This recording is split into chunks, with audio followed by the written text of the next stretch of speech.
All right, just a real quick update. All the new cleanup crew has been added to the tank. They've been there, I don't know at this point, probably like 30, 45 minutes, something like that. Still have a few of them kind of bunched together. I just kind of leave them like that for a little while and let them kind of do their own thing. I think, it's more harm to try to pull them apart and stick them somewhere. So I leave them alone, and then after all of them have moved and cleared out from the area, I try to go back, and any of them that are struggling or turned over, especially the Astrea snails, then I try to turn those over so they can get a foothold and start moving around the tank. But I already got, as you can see, got several of them up on the glass, going around. Got some of the crabs kind of moving things around. Some of them are already on the rocks. One of the big ones over there actually climbed up on the rocks with like two other ones on his back. So that's kind of interesting. Yeah, but everything looks good. I think Top Shelf Aquatics probably gave me more of the blue hermit crabs than I actually even ordered. But I didn't take time to count everything. I mean, I'm sure it's close enough. They probably have a pretty good system for, getting what you ordered. One of the main things I look at, the last order I did of Trochus snails, they came in and had all kind of stuff on the shells. So I took a toothbrush and scrubbed each and every shell. Now I had like 20 in that order. Obviously this order is larger, so I'm hoping I don't regret it. I didn't scrub down all the shells. None of the water they came in went into the tank, but I didn't scrub the shells down. For the most part, the shells look pretty clean.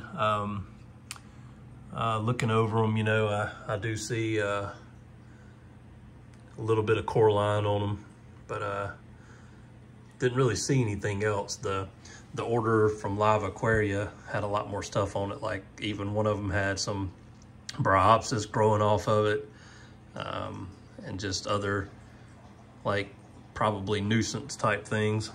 So I, took the time to scrub those down, but this order looks pretty good. Their shells are pretty clean. So crossing my fingers that, I don't end up with anything weird in the tank, but I'll just let you know how it goes.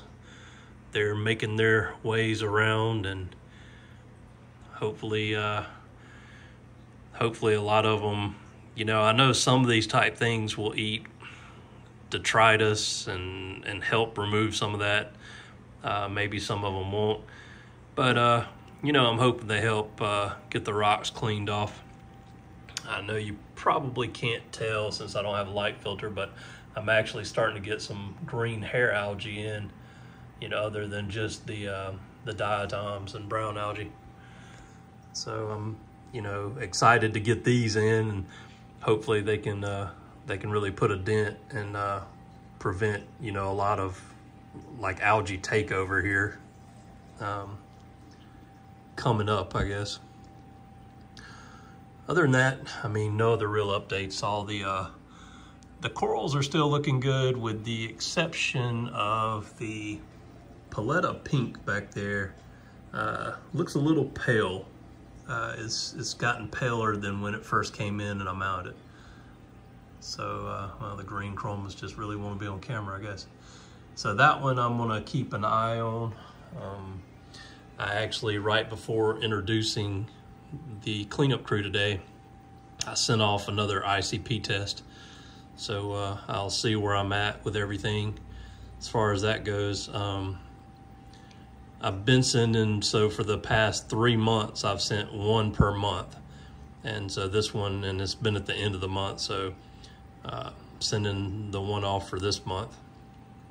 And just kind of keep an eye on everything. Like I said, everything has come back looking almost perfect, except for my iodine and potassium have been low, and then my iron has been elevated. I think I mentioned before in a previous video, but I think the elevated iron was coming from Rowaphos. I read some stuff saying that it actually puts iron into the water. So I'm not using that anymore. And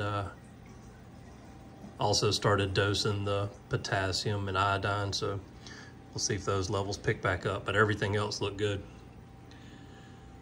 But that'll do it for this one. Let me know if you have any questions or anything, and I'll be glad to answer them to the best I can. Thanks for watching.